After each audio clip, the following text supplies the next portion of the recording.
Assalamualaikum warahmatullahi wabarakatuh. Kuliah kita kali ini kita melanjutkan kuliah implementasi kebijakan publik. Nah, kita memfokuskan kuliah ini dalam konteks melihat kasus-kasus yang berkaitan dengan kebijakan yang sedang dihadapi negara ini akhir-akhir ini. Nah, kita tahu wabah COVID-19 ini memang mengguncang aras dunia, termasuk Indonesia bagian dari dunia. Dampak yang paling besar adalah dampak kesehatan dan kemudian dampak ekonomi. Dampak ekonomi yang paling utama adalah tentang kebutuhan pangan. Kita tahu akibat daripada COVID ini maka menurunkan tingkat produktivitas. Produktivitas pangan juga menurun dan kemudian juga menimbulkan dampak dari daya beli menurun. Jadi produktivitas menurun, daya beli menurun. Sedangkan kebutuhan pangan nggak berhenti. Orang nggak bisa disuruh makan sekali sehari. Gara-gara COVID tetap dia ingin makan 3 kali sehari. Apalagi disuruh di rumah saja. Maka kebutuhan konsumsinya mungkin meningkat. Orang disuruh di rumah terus, disuruh makan, dia lapar terus, meningkat. Saat yang sama, konsumsi yang diperlukan, kebutuhan pokok semakin sulit terjangkau karena semakin langka barangnya. Dan daya beli juga menurun. Ini persoalan-persoalan yang berkaitan dengan bagaimana ini bisa diselesaikan dengan kebijakan publik yang pas. Oleh karena itulah memang pemerintah saat sekarang ini harus mampu melakukan ijtihad untuk menentukan mana yang paling penting dulu. Apakah mengutamakan kepentingan ekonomi atau keselamatan jiwa manusia? Sebab tidak bisa dengan COVID ini dua-duanya diperoleh. COVID ini memang luar biasa, dia sangat besar dampaknya, mempengaruhi psikologi manusia.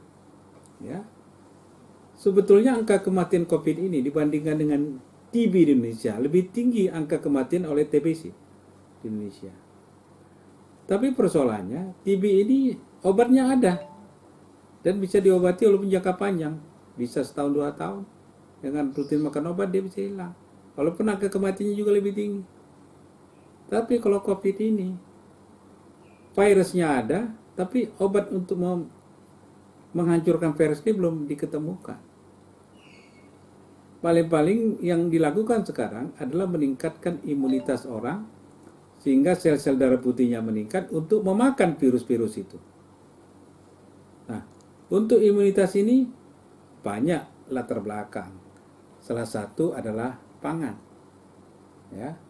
Gizi. Kalau manusia itu gizinya lebih baik, vitaminnya ikut lengkap, ada vitamin D, E, C, untuk meningkatkan imunitas. Itu juga bagian upaya mempertahankan kehidupan dari pengaruh virus itu. Nah, kata kuncinya pangan. Maka itu kebijakan pangan ini menjadi penting diselesaikan.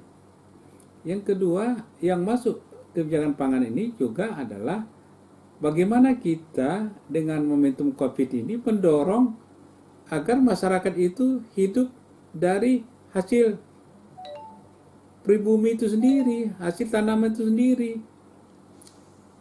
Tinggal bagaimana pemerintah memberikan subsidi sehingga masyarakat disuruh bercocok tanam, menanam buah, gitu banyak jenis buah-buahan bisa kita tanam yang bisa manusia itu menjadi sehat. Nanam mangga, nanam rambutan, semualah jenis-jenis yang itu bisa meningkatkan imunitas. Itu bisa disubsidi pemerintah. Kemudian juga pangan,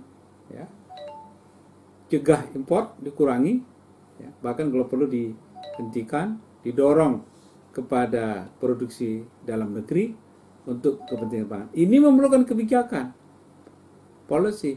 Sepanjang policy kita, kebijakan publiknya tidak berorientasi kepada meningkatkan produktivitas dalam negeri, lebih meningkatkan impor barang dari luar karena ada fee di situ, ya, ada hitung-hitungan ekonomi di situ, ya, ada margin keuntungan di situ yang bermanfaat bagi orang-orang tertentu, maka ini memberikan dampak semakin menurunnya, ya, daya beli masyarakat dan juga kualitas hidup masyarakat. Nah, itu yang kita hadapi. Nah, kalau bisa di-switch kebijakan ini ke arah mendukung produktivitas dalam negeri, mendukung kepada kebijakan produksi dalam negeri yang saya katakan tadi, sehingga memberikan hasil itu dikonsumsi oleh dalam negeri, diolah di dalam negeri, ya, kemudian dengan jumlah penduduk yang banyak itu juga menjadi konsumen di dalam negeri, tentu ini roda ekonomi akan berjalan. Ini harapan kita, ya, dengan berbagai kebijakan-kebijakan. Oleh karena itu, kita sebagai orang yang mengamati dalam bidang kebijakan publik ini, saudara sebagai yang belajar tentang administrasi publik, tentang kebijakan publik, tentu kita harus mengkritisi kebijakan-kebijakan di bidang pangan ini. Ya, masa garam juga harus impor? Masa beras juga impor? Gula impor? Semua impor, buah-buahan apel juga impor. Ya, ini kan menjadi beban ekonomi. Ya, terlalu besar biaya kita untuk belanja seperti ini. Ya, yang sebetulnya kalau itu diolah di dalam negeri, dibuat di dalam negeri, itu sebetulnya bisa. Nah, oleh karena itu kebijakan publik ini harus diikuti dengan political will yang kuat, keinginan politik yang kuat oleh penyelenggara, supaya dia betul-betul bermanfaat bagi masyarakat. Jika tidak, maka yang menang itu kepentingan oligarki, kepentingan elit-elit ekonomi, elit-elit politik yang sudah merasa mapan dengan kehidupan sekarang tanpa melihat, ya, bagaimana kehidupan yang dihadapi oleh kelompok kecil. Ya. Tetapi itu nggak bisa dipertahankan. Dengan COVID sekarang ini semua terdampak. Jangan dipikir yang kaya-kaya itu juga nggak terdampak. Ya. Pukulannya lebih berat lagi dia. Bayangkan kalau asetnya biasa 10 triliun hilang 3 triliun. Ya, memang triliun tapi hilang 3 triliun itu apa? Ya. Nah, kita memang nggak ada triliunan, ya. Kurangnya memang rupiahan, tapi dampaknya itu sama. Orang-orang yang punya uang 10 triliun hilang 3 triliun itu jangan dipikir dia tenang, stres juga dia. Jadi semuanya itu terdampak. Penyelenggara juga begitu. Penyelenggara itu, ya, seharusnya dia mendapatkan income, mendapatkan tambahan-tambahan, ya. Malah sekarang banyak dipotong. DKI itu tunjangan-tunjangannya dipotong 50% karena persoalan COVID. Ya. Saya khawatir juga PNS, ya, ini bisa mengalami hal yang sama jika tidak ada upaya-upaya perbaikan ekonomi untuk mendorong peningkatan ekonomi dalam negeri atau peningkatan produksi dalam negeri dengan kebijakan pangan yang lebih menguntungkan rakyat Indonesia dan yang lebih menguntungkan pertumbuhan ekonomi Indonesia. Ini yang saya pikir bahan kuliah kita yang perlu saya antarkan kepada saudara sekalian supaya menjadi bahan diskusi. Saya rasa itu saja. Terima kasih. Assalamualaikum warahmatullahi wabarakatuh.